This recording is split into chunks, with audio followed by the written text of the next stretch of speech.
Eu começo por comentar o discurso político do Governo Regional e do Partido Socialista. Porque eu acho que nós temos neste momento um problema político na região, que é o facto de termos que, a oposição, tem que confrontar dois registros. Uma coisa é o registro do Partido Socialista. E o registro do Partido Socialista foi fazer oposição à oposição. Por outro lado, temos o registro do Presidente do Governo Regional. E o registro do Presidente do Governo Regional, por diversas vezes, nas declarações que fez nos últimos meses, é no sentido de elogiar aquela que tem sido a prestação da oposição.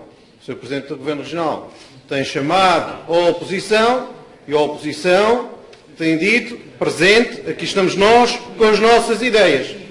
Chega-se aqui ao Parlamento e o Partido Socialista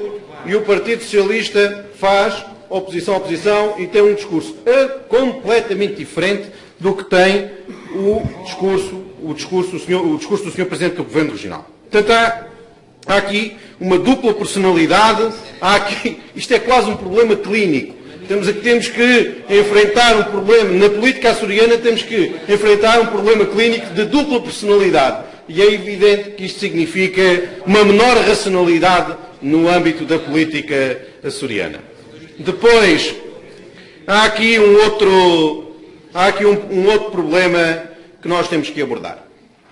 E que essa é um pouco... O Sr. Vice-Presidente do Governo Regional tem sido reincidente neste discurso, que é o facto de não reconhecer a capacidade de resolução que a autonomia e os instrumentos políticos e orçamentais podem ter em relação à conjuntura nacional e à conjuntura internacional. Porque ele diz, basicamente, o Sr. Vice-Presidente do Governo Regional o que diz é, bom, isto é inevitável.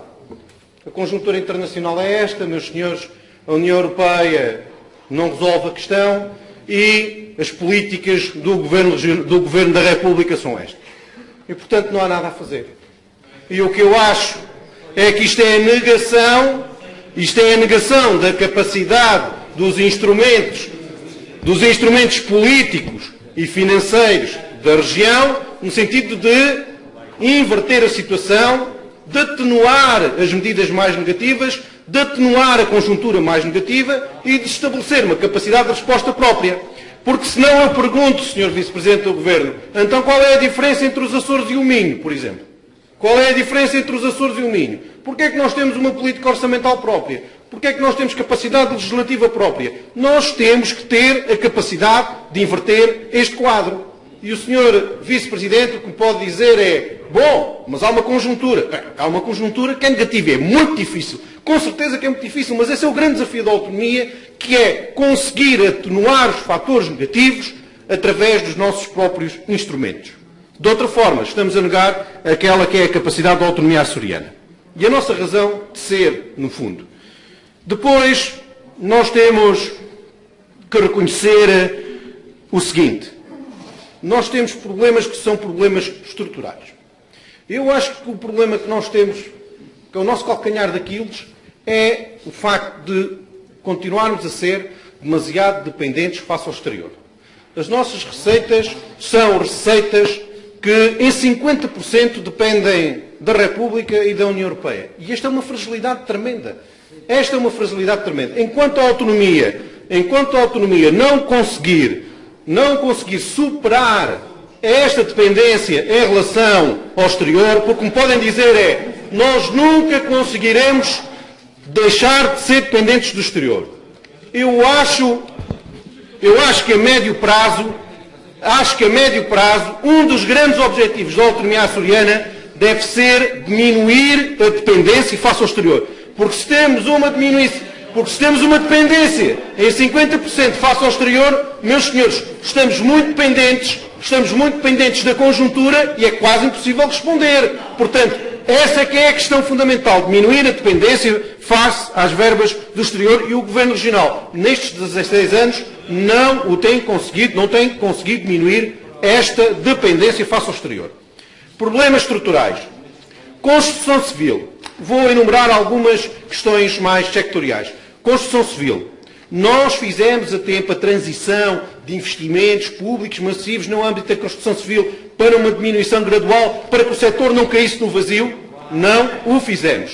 Não o fizemos. O que nós temos é aqui uma espécie de buraco negro. Tínhamos um grande investimento público na construção civil e agora temos um investimento público na construção civil que é para aí 1/3 do que estávamos a fazer. E portanto, nesse sentido, sim, com os privados também. Portanto, meus senhores, o que nós tivemos aqui foi, de repente, abandona-se no setor. De repente, quando o devíamos ter feito de uma forma gradual. Mas a agricultura, no campo da agricultura, o grau de diversificação do setor agrícola nos Açores, o grau de diversificação do setor agrícola aumentou de forma significativa? Não. Residual. Portanto, o que nós tivemos aqui foi uma evolução residual desta matéria. E, evidentemente, continuamos muito dependentes. E ficamos muito vulneráveis em relação ao horizonte negro que se aproxima do regime do fim das cotas, por exemplo, e em que, de facto, esta incapacidade de diversificar o setor agrícola também foi um problema, e é um problema nosso, não é um problema dos outros. Depois, falar também da questão das pescas, que é outro setor absolutamente fundamental, que representa 20% das exportações dos Açores. Nós tivemos a capacidade, no âmbito da reformulação que nós fizemos da nossa frota de pesca, nós tivemos a preocupação de aumentar a capacidade desta frota de pescar a mais de 100 milhas. Tivemos a capacidade de aumentar a capacidade desta frota de pescar a uma profundidade superior. Não tivemos. Portanto, nessa matéria, o que nós estamos agora a fazer é o que o Governo Regional não conseguiu fazer, que era que esta capacidade de pesca da nossa frota fosse mais diversificada e que correspondesse também àquele que é a nossa capacidade, ou seja, toda a zona económica exclusiva, e não ficar circunscrito apenas a uma capacidade residual de pesca apenas nas 100 milhas. E aí também não o fizemos. Depois, também quero falar-vos em relação à questão do turismo. No turismo também fomos pouco assertivos, porque o que nós temos tido tem sido, e o Sr. Presidente do Governo Regional, enquanto Secretário de Economia, promoveu um enorme aumento das formas para a promoção dos Açores, das verbas. Elas tiveram resultados objetivos? Não tiveram. Não tiveram um resultado que correspondesse ao investimento que foi feito por parte da região. E essa é outra vulnerabilidade. O setor da administração pública, a sua racionalização da administração regional. Nós, neste momento, e mesmo ontem, o Sr. Secretário da Saúde dizia, há muito desperdício onde podemos cortar. Bom, se há muito desperdício onde podemos cortar, ele foi criado nos últimos 16 anos por quem? Por o Governo do Partido Socialista, porque não fui eu que lá estive a governar nos últimos 16 anos. Então, alguém deixou que este desperdício se criasse e agora é necessário cortar e racionalizar as despesas. Tivemos também nessa matéria, o Governo Regional também não foi eficaz.